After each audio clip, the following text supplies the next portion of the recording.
Well, hello and welcome to Toe to Toe Extra. I'm Andy Scott. I'm joined by Barry Jones and Callum Smith, who has his next fight to announce. So it's pack the bags, passport at the ready again. The Road Warrior's back, Barry, isn't he? If you want to become unified light heavyweight champion, you've got to beat Artur Beterbiev in his assumed home of Quebec. How does that sound?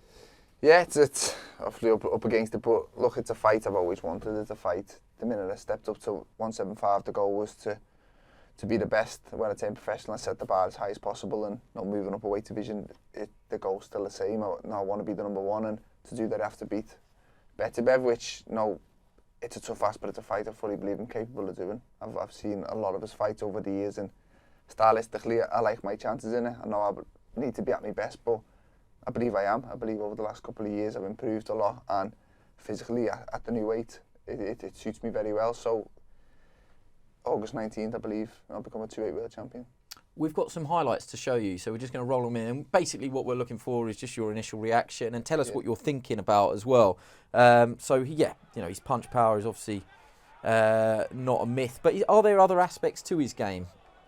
Yeah, I think it's because he's so powerful, and his records or knockouts, he's kind of, his boxing ability is underrated. I think he's an Olympian, the former amateur world champion. He can obviously box. He's got good footwork. He's better ability-wise than what people give him credit for, but obviously his strengths do lie within his power and his finishing when he has got you gone. So there's a lot to keep you switched on, but I've always felt that's when I'm at my best, when I'm switched on and I'm focused. And I think you'll see a big performance from myself, and a big performance from him could make for an exciting fight.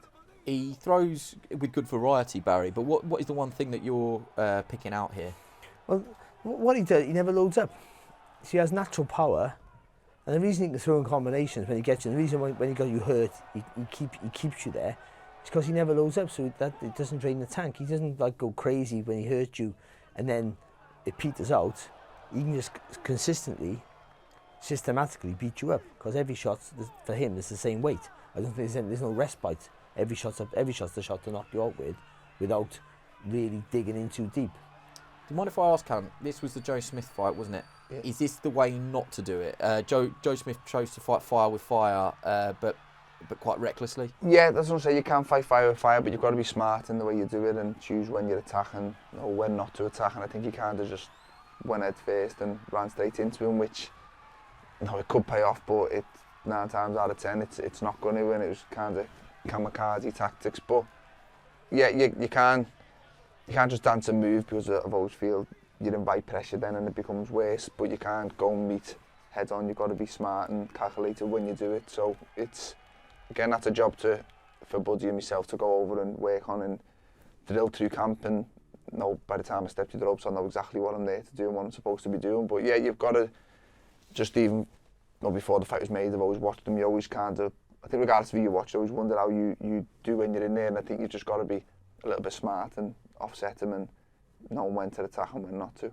What is the way to beat him? If you're Buddy McGirt in this situation, knowing the skill set that Callum Smith has got, where are you looking for the positives here?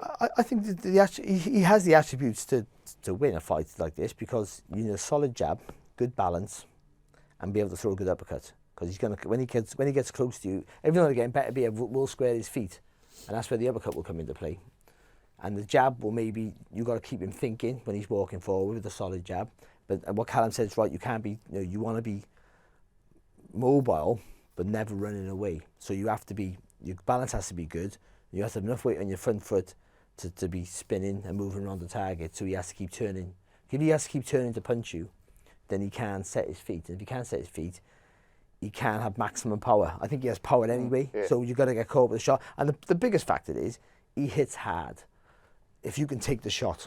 I mean, not the knockout shot, because the knockout shot's the knockout shot. Yeah. But it's the other shots that sometimes wear you out, make you panic, stop you from doing your work. That's at some point in the fight, you're tuck up tight. And that's another thing, you tuck up tight. But you're going to get hit with shots that, like, you felt that with Canelo. Yeah. And it's not knowing when to fire back, because if you fire back and make a mistake, you're going to get caught. So you're just putting yourself in the right positions, not on the ropes like you did against Canelo. And you're a different, stronger fighter now. And I think that's important. So I think the good jab, uppercut, and the balance. I think that's what you need, those three things. He has those things, but still, ultimately, it'll come down to, if you can hurt him, but more importantly, how you cope with his intensity and his power. This is different to Canelo, isn't it? And I'm not doing this because I'd count us quite good friends in the industry. I'm not giving you an excuse here, but a lot of people will compare the Canelo situation. Is it fair to say, because I don't think that you'll make the excuse that I'm the opportunity, you took that fight because the fight was there, but actually build-up wise, you didn't have the best build-up? No, I didn't say that. Yeah, I've said it again. Yeah, it was like, say I got told 4 weeks beforehand, and it was not like I kind of knew.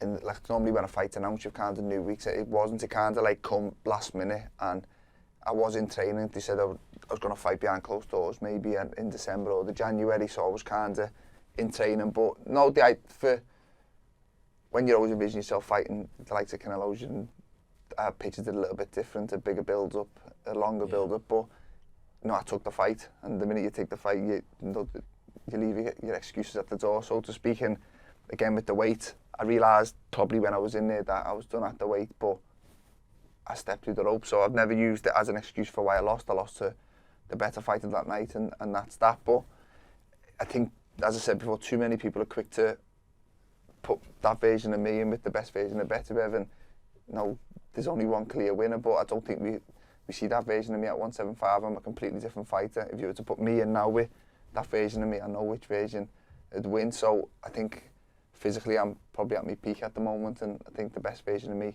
is good enough to get the job done. The version of me before Canelo at 168 isn't good enough or strong enough physically to beat Beterbiev, but to say, don't judge me on that performance, judge me on some of my better performances. Well, can we run through your light heavyweight performances so far? Because I think they've all been spectacular. I mean, I can't think of a flat one. I mean, working backwards. Border league. Yeah. We were talking about it off air. I mean, the catch counter. I don't think you probably want to be like pigeonholed into a particular thing, but it must give you like tremendous pleasure to execute that time and time again. Like from as early as like the Luke Blackledge one, all the way through your career to this one, they've all been highlight reel catch counter knockouts when they've come. Yeah, it's a good shot. It's good. I think you mentioned the interview after the Border League fight. It's just something that I find so comfortable. It's kind of a natural reaction, and I think other people always question how do you manage to get the power in such a short shot, and I don't know. It's just something I've always found really comfortable. Obviously, I've worked on it a lot. The more success you have, the more I kind of work on it because I know it works. But it's got me out of trouble a few times. I've had a good few knockouts with it, but I said there is more strings to me bow. I believe I've got a good right hand, which obviously my other fight at 175 was a. Well, I've googled it because I wanted to make sure that I got the Castillo in. Yeah, so Gilbert Castillo, he's Rivera on box rates, but Gilbert Castillo, I mean, nasty knockout that one. So you didn't get your moment because we were so worried about him. That was the truth. I remember saying to your brother, "Look, I'm sorry." There's no replays. No. But probably the knockout of the year, we just couldn't show it because it was like he had quite an incident afterwards. Although he was back at the hotel within 2 hours and he was absolutely fine. It was just that can happen, I think, can't it? But that is legit. That's legit power. Like it has to be. You can't do that to people and not be put in the puncher bracket as well. It is legit power, but I think a lot of it's technique as well. I think you've got power's power. You know, you've got it, and he has that. But I think his technique is very good, always good. I think that so helps because having power is one thing, but he uses all of his body. He pushes off his back leg and he pushes right through the target. And I say about that catch counter thing, it's a great move. I used to do it, but I couldn't know when it. No. He always does this. You don't laugh at him. He always does this. Puts himself down. No, it worked for me. It worked for me. But I rushed it, and to get the full use of it, not to rush it in a fight when things are happening, it's so difficult to do. It's like you might just see it, and you might not realize how difficult it is. But to take it, and then see the gap. And then make sure you're getting full leverage in the shot. Do it almost subconsciously. Whilst keeping it tight to your body, so you're not opening your shoulders if they get caught. Or with the left, if you do with the left hook sometimes, it's so difficult. Like, because you'll rush it, I'd go bam, bam, straight away, and I'd catch you and I'd move. It worked. But for the way you do it, like you just take your time, you could almost you've slowed it down. It will not too much. You'll watch it, it'll be bang, bang. Yeah. But in your mind, it's that, Slow, isn't it? yeah, Boom. yeah. Yeah, 'cause it doesn't make sense you saying that. You know, like you see, if you watch cricket and you see that the ball was bowled at 90 mile an hour, Yeah. and they've made that split-second choice, but they make it look like they've got loads of time. They've seen You're describing something that happens in like 0.3 seconds, but you're talking about it as if you can make that choice. And because a lot of people like myself will throw as soon as the punches touch that glove. He's letting the punch sink in, then he's throwing it. You might not know you're doing that, but that's exactly what you're doing. That his brain's been able to slow that down. That's very difficult to do. That's why he gets a knock-up shot with it. And there's no one else I can think of that does it like you. Like, brilliant. It's brilliant. Yeah, I'm sure there are. It's funny because when I see someone do it, I appreciate it. I catch left hook that, to be fair. Like, I always notice if anyone else throws them, to be fair. But yeah, it's just a shot I worked on. Like, I remember, I think it was Lee Pullen, GB coach, worked on it. Yeah. I was originally fighting a southpaw, and when it was all like the fencing, I'm saying as he comes, touching, return with the same hand, and then I've just worked on it ever since. And obviously had more of a power punch as I've turned professional. Whereas in the amateurs, it was more about just hitting the target and getting back out of range, obviously with the computer scoring. But yeah, it's just something. It's great. It's just so easy on the eye. I think that is the thing. I mean, I know the result is them on the floor, so you're going to say it's great, but it is just a really easy on the eye part of your game. Just finally, before I let you go, where would that rank if you can go to Quebec and win those titles? Because I think becoming world champion, doing it against George Groves in that tournament where the world was watching. I know it happened over in Saudi, but that was a new thing. Everybody was in on that tournament. It was a big stage, and you got a lot of plaudits for it, and brought back the Muhammad Ali Trophy as well. To go and do it in Canada on away territory, up at a second weight for a second time, how will it compare to the first time? I don't know, because I think when I come world champion the first time, I kind of accepted this feeling will probably never be beaten regardless, and I always had belief I'd go on and unify and do whatever. But then I think if you'd have, like in the few years building up to the Groves fight, if you'd have said, well, Callum Smith become world champion, most people probably would have said yeah. Whereas I think after the Canelo fight, if you'd have said Callum Smith moving up to 175, will he be a world champion? Probably most would have said no. So I think this time I'm probably proving more people wrong, which will probably make it a better win. I think it'll probably be the best win in my career, definitely. Brilliant. That's really good. I never thought of that way, see, because, yeah, you're right, because you turned when pro. I won the first time, it was kind of like, I proved everyone right, everyone's fake. They had me, always use a future world champion, so kind of like a weight off my shoulders, whereas this time it's kind of, I feel like proving people wrong. Like, not many people give me a chance, especially after the Canelo fight, and especially moving up a weight, and you had your Beterbiev, your Bivols, and a lot bigger men. And like we said before, people were judging that version of me moving into a division, whereas I think me fights at 175 showed I'm probably one of the biggest light heavyweights as well, and my punch powers just as good, if not better, up at this weight. So I think this one will definitely, and it completes the set as well. I'll have all the belts. So and you're moving into a weight with two supreme champions. I don't like to use the word elite, but I mean they're proper world champions. In a generation, in my generation, of world champions who are not really a scratch sometimes. He's doing it again. No, it's like it now. Oh yeah, you can sometimes pick out the choose. Four. There's normally a weaker you one. can't choose an easy fight. Yeah. I mean, there's I'm no easier. teasing you, but you're right. There's no easier route here. This is one. This is one. If not, you've got 4 champions and there's one who you can't. Yeah, this is like there's no easy test here. Like if he gets Bivol, it's the same test. It's like, oh, how do I get? You're at a crossroads here. If you turn left, it's hard. If you turn right, it's damn just if as you hard. don't. Yeah. So and you're going in against the most fearsome puncher in the world. Let's be honest. Yeah. Of course he is. He's 100%. Was it 19 wins, 19 knockouts?